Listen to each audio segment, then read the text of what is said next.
Everybody,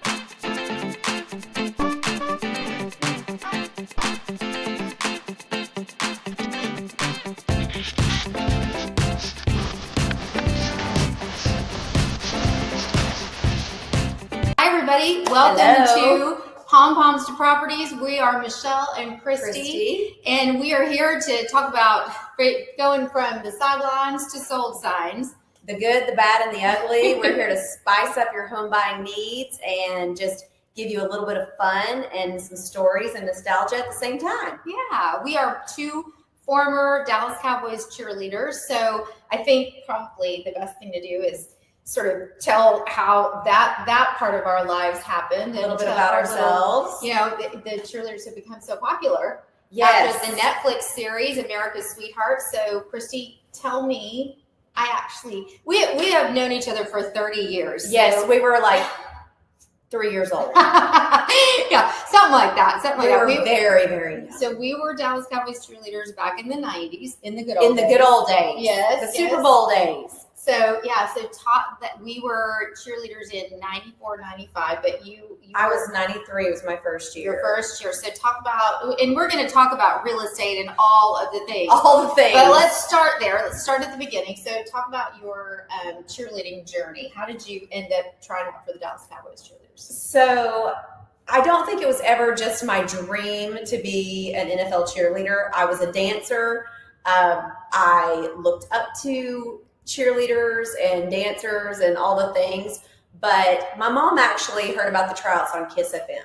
Really? Yes, Kiss FM, Kid Craddock, they were talking about it. They had some hip hop dancers, and my mom had a dance studio, and I was right out of high school, and she was like, I think you need to go try out for the Dallas Cowboys cheerleaders. And, I'm like looking at them, because obviously as a young girl growing up, everybody had seen them. My dad had been a football player in college. And so your mom was a Rangerette. My mom was a Rangerette. Kilgore Rangerette. So yes. You come from a long line of. I come from a dancer family, but so I just went for it. When you're 18, you think you're all that. And, I showed up at the prep classes with my little ponytail spout on my head. Love it. And it was very 90s. Very 90s. They had just won the Super Bowl the year before. So it was a huge turnout for tryouts. Right. I did not know what I was getting myself into. Had no idea. Did not know any of the things, that make it such a hard organization to become a part of, which is great. It was great. And obviously I loved it because I did it for 5 years, but I made it that year. I made it. And I think there were about 1,200 girls that tried out that year. It was a lot. It used to be, back in the day, it was a big number that lined up outside the stadium. It was huge. It was huge. I remember I didn't even know how to drive myself to the practice field, right? To Valley Ranch, yes. And my mother drove me the first few times when I went to the prep classes, and then it was time for my first meeting, and I got lost. We say we're trauma bonded for this Dallas Cowboys cheerleader experience, and that would be very traumatic. That was a PTSD memory, if there was any, because we didn't have cell phones. Right. And my mother, I remember stopping and using a payphone to call her, and I was frantic because I was going to be late. Yikes. And you are not late to DCC. No. Early is anything for DCC. And yes, early is late. But she ended up calling. I remember she called Tina Kalina, who answered, who was the coordinator. And my mother told her that I was lost. I got there and she found me, Tina, and she said, "Your mother's not cheering. You are." Oh no! That was my first memory, but I was definitely not late again. Yeah, and I figured out how to drive myself there. Yes, we didn't have our phones to give us. It's a different world now.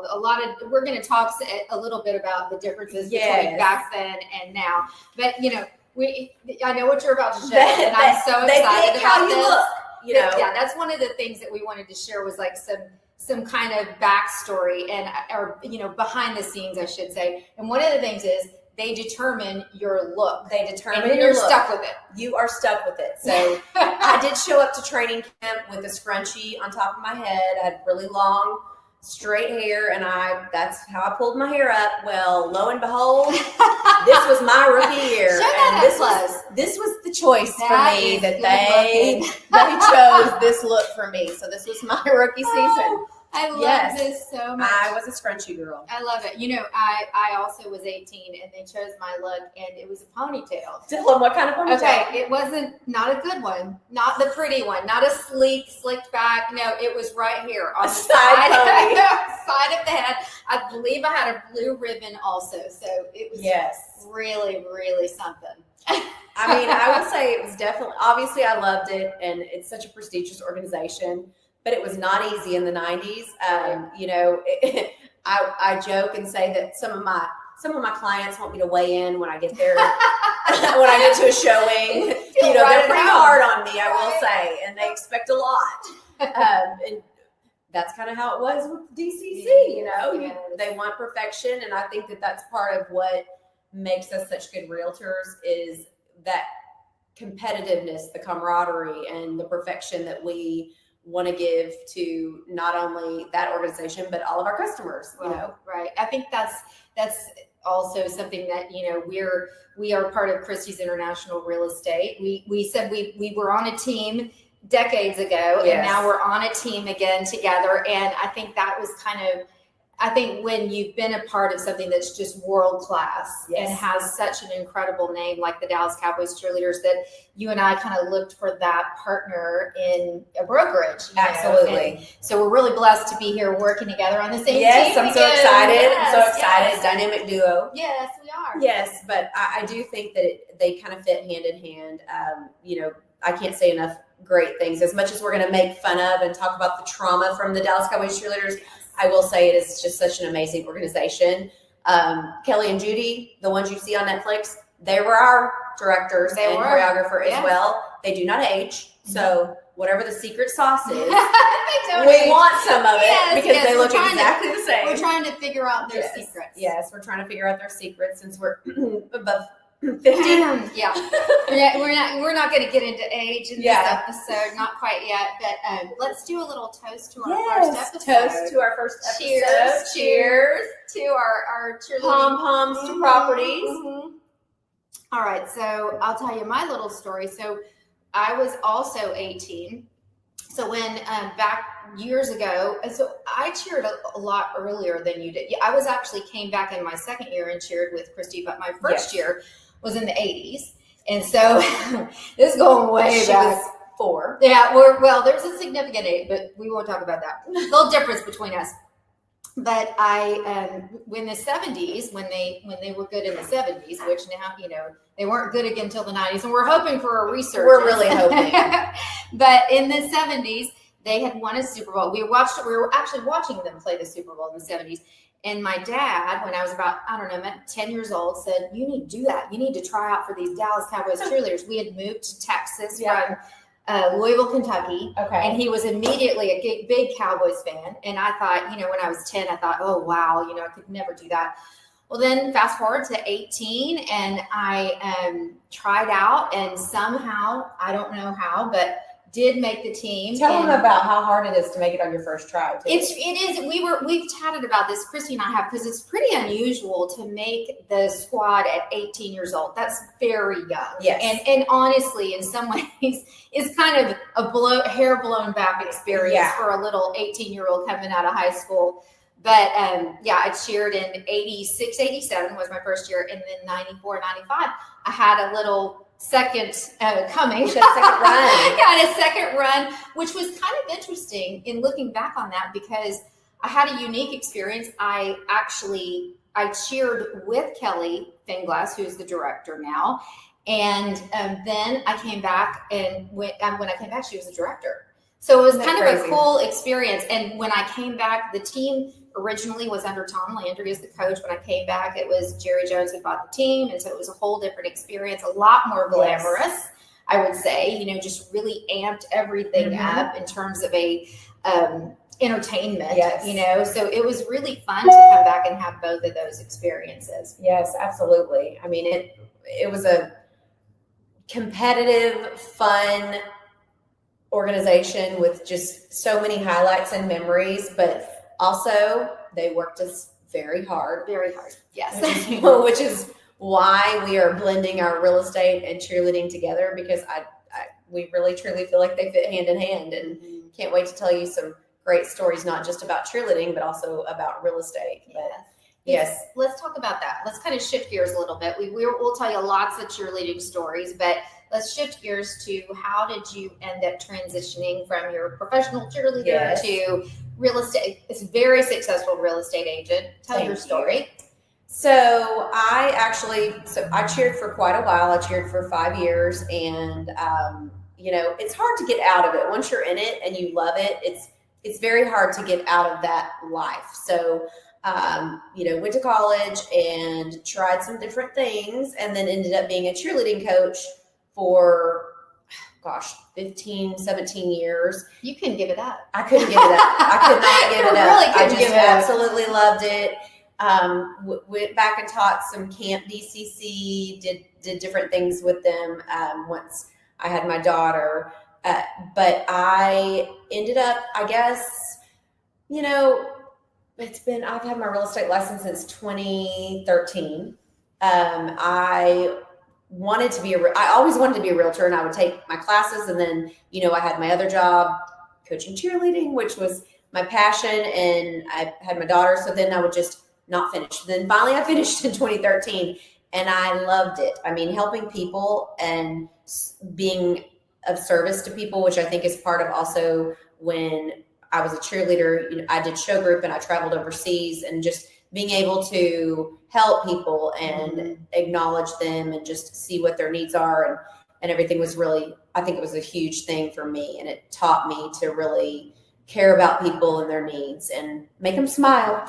But I went into real estate like full throttle, but I was still doing it part-time because I was coaching cheerleading, and then went through a divorce when my daughter was starting high school. And, at that point it was all about financially, I needed to be able to provide for her, make sure she was going to be ready for college and everything. And so I gave up coaching and went full hard into real estate. And I found that it was such a passion for me, and my competitive spirit, being competitive as a cheerleader and as a coach, it really came out in my real estate as well, because I think when I'm working with investors and sellers, I am competitive I want to make them top dollar. I want to make sure that they make top dollar. But so I have been in real estate since then and never looked back.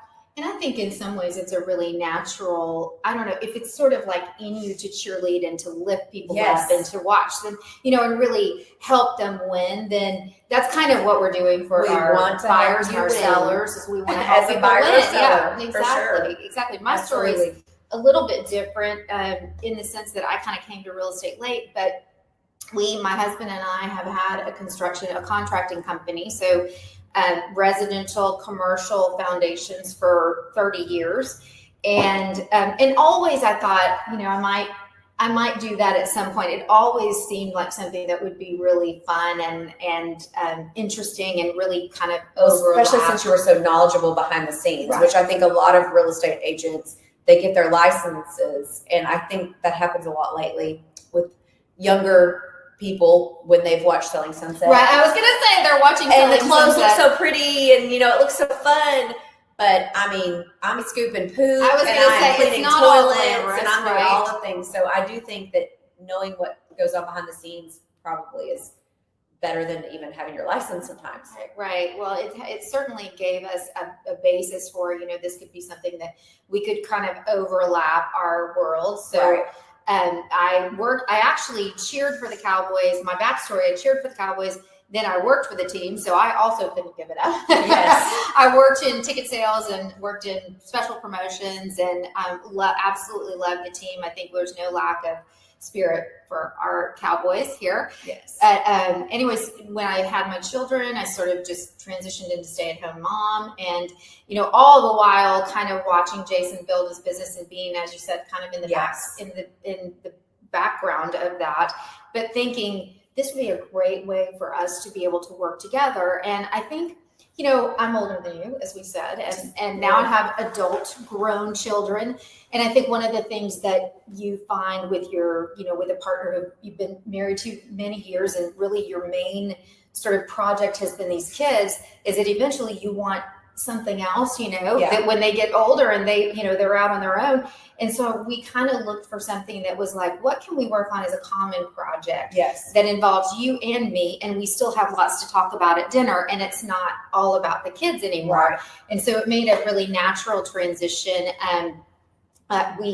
We became associated with the brokerage in terms of, we're investors. And so it was just it kind of made sense. Every time we came to a brokerage event, everybody would say, why don't you get your license? And so I think it's great. It's very complimentary. And, I think working with, I'll call Jason an investor. Yes. I think being an investor in real estate is such a huge part of it these days too. I would say half of the people I work with are investors. Right. And that's one of the things that we are going to hopefully we're going to teach you and talk about on our podcast. But yeah, I think that you're probably being easy on yourself, not giving yourself enough credit. But I do think that the background and the backstory that you have with your husband, and just knowing everything that goes on with the building process and all, I think that's huge in real estate. And also just to your point about having, really, really being interested in what people need and watching them win is just sort of a natural fit for real estate. And I love the fact that it's offered me tons of flexibility. And I know you've loved that too, being a single mom and raising your daughter. And absolutely. She's old now. But well, this is a few years ago. But all right. Well, we want to shift gears here a little bit. Now we've talked about our backgrounds. So let's talk about what you can expect from this podcast over the next however many episodes we do. Yeah, so I think that we're going to dig deeply into so many different facets of real estate. We're going to talk about how to become an investor. We're going to talk about the best time to buy and sell. We're going to talk about some lending tricks, things that people might not know. Is it a good time to buy right now? Everybody wants to ask that. Everybody wants to talk about the rates and, what type of house should you buy in order to turn around and make money on it? Right. That's just the kind of an investor question, that we had a little conversation earlier just about how, rent versus putting your money to work for you in terms of investment, and how it's absolutely. I think that, we're going to talk about what everybody keeps bringing up, I'm sure, on all the podcasts and all the questions about real estate is, they want to rent right now until the rates are lower. They want to rent. And I will be honest, and Michelle and I were talking earlier, it is not as hard as you think to get approved for a loan if you're a first-time home buyer, or if you're not a first-time home buyer.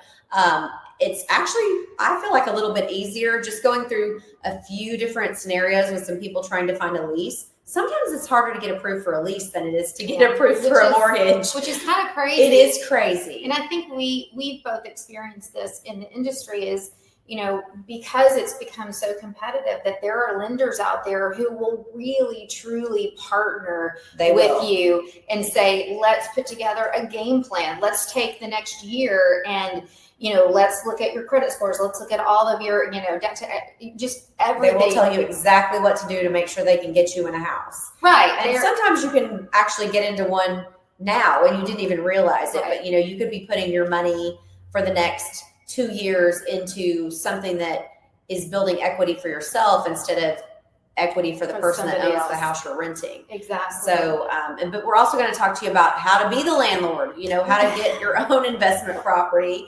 And get a little mailbox. Neighborhoods that are affordable, that could transitional, up and coming. I'm all about a transitional neighborhood. I will turn my head if there's a Motel 6 right there because this neighborhood's transitional. Right. We're going to make some money when we turn around in a few years. So, I really do think that. And you work with a lot of investors. I do. So you really, and our plan is to also bring people onto the podcast to give you their expertise, to let you kind of pick their brain in terms of, we'll ask questions, and we would love for you guys to message us and tell us what you're interested in. Right. You might want any topics that you might want to know about, or we might need to research them too. But we'll find answers. Yes, absolutely. I just ventured into Airbnb, and it can be good and bad, but I'm learning about that myself, and I've done a lot of studying on the analytics and everything. So I do think that that's something we could talk about as well. But yeah, we're super excited to talk about all the things real estate and all the things cheer. Like I said, the good, the bad, and the ugly. Okay. Do you want to do the 2 truths and a lie? 2 truths and a lie. We can do that. We're going to play a little game. Yes. What do you think? Are you up for that? We'll do it. Yeah. Okay. 2 truths and a lie. Okay. So who's going to go first?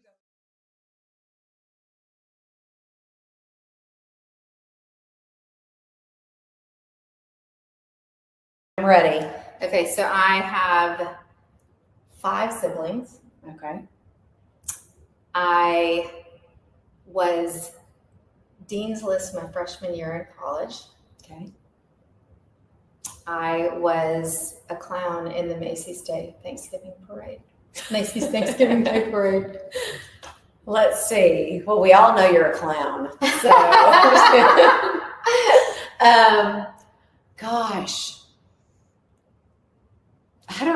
Do you have 5 siblings? Is that your lie? That's my lie. You've known me a long time. Yeah. You probably remembered it. I know you're a clown. That's a lot. Yes. Okay. Okay. So I actually was a dancing clown in the Macy's I love it. Thanksgiving you were Day a dancing Parade. clown. Yes. I love it. I used to be a drill team director. That's one of my little backstories. Okay. Is I was a drill team director, and we took our girls some of the girls to perform in the Macy's Thanksgiving Day Parade. And suddenly they said, we need extra dancers for this number. And then they brought out these clown costumes. I'm like, what are we doing here? So anyway, so it was a very surreal moment. Okay. You guys here's mine. Okay. Let's see. I once performed on the David Letterman show, the top 10 list. I had a pet cow named Sweet Polly Purebred. That's very specific. And I was once a champion barrel racer. Okay.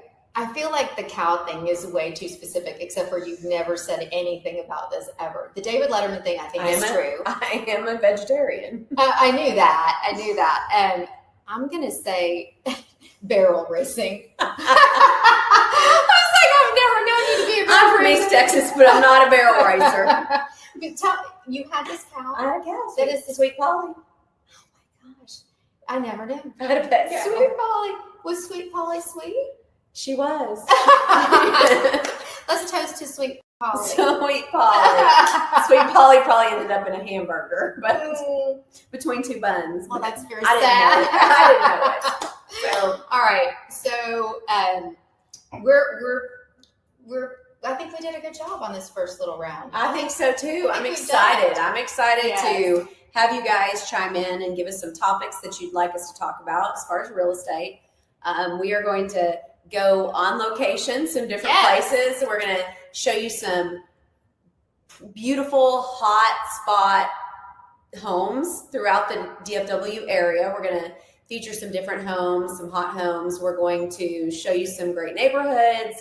Yeah, we're going to show you some secret little hidden gems, restaurants, just places to go. Michelle probably knows more than me. I'm learning. I mean, you run around town with your clients and you start learning all these different cool spots, because one of the things that clients always want to know, if it's a buyer, they want to know what's in the neighborhood. Yes, where do we go to have fun? Where do we go to get coffee, et cetera, et cetera. Absolutely. So you learn all these little fun spots. Yes, and we are going to give you all the info, all the scoop. Like I said, the good, the bad, and the ugly of. We're going to share some funny stories of part of the Dallas Cowboys, and hopefully they'll start winning. They won the game. They did. They turned it around. They did. We're really hopeful. Yes. For this, the rest of this season. We just had a a big Philly win, so that was amazing. I'm a diehard Dallas Cowboys cheerleader fan. We go to the game. You know, my husband always says, "You go to the games to watch the cheerleaders." Yes. That's basically the deal. No, but we love the Cowboys. We do. I want them to go to another Super Bowl. Exactly. We might have to cheer to. I'm just kidding. Okay, let's now we're gonna close this out, but very quickly, one quick cheerleader story. Okay. Let's just a little snippet about the dressing room that we had to share. The dressing room at Texas Stadium. Oh, about how nasty. We did not have the glamorous dressing room. We watched the show. I watched the show, and I think they don't even know what it was like. I think we back had a in the picture day. taped up. Our 8x10 was taped, not a gorgeous double masking tape up above. Yes. And that dressing room was right up the tunnel, and it often smelled like pretty funky. Yeah, exactly. We sat on the floor. We did and sit on the floor. We shared maybe 2 or 3 outlets. With our little box lunches. Yeah. Yes. Ton of fun. But you know what? The coaches got the same thing we did. Like Kelly and Judy got the same thing we did. It wasn't fancy. I just remember sitting in there for like 3 to 4 hours and just teasing my hair. Yeah. Just continuing to tease and do, because what else do? You just fix your hair. You fix your hair, you practice a little bit. Yeah. Anyways, well, this has been amazing. So fun. We're really excited. All right. Cheers to you. Cheers. Happy rest of your evening. Yes. And we are going to also, one more thing, because I know we're coming upon Thanksgiving, and we're so thankful for everybody and our families, and just thankful for having the opportunity to actually do this. But we're also going to talk one more real estate thing. I got to get it in there. But because we are coming upon the holidays, it is actually a really good time to buy a home, because you are going to have some specific tax benefits that you can talk to your accountant about, but also you wouldn't have a payment due until February if you close before the end of the year. Cheers to that. A lot of sellers are really anxious to sell their property before the end of the year as well. So you can sometimes come upon some great deals. And if you're worried about the rates, like I said, if they go down, you're going to be able to refinance. But for right now, getting a better deal on a home is probably your best bet. And so since we're coming upon the holidays, I would say start looking online and let us know if you want to see anything. Yes, we would love to help you out. We're so glad that you guys joined us. That's your little real estate tip from Christy. And we are so thankful for you guys joining us on Pom-Poms to Properties. And we'll see you next time. Bye. Cheers.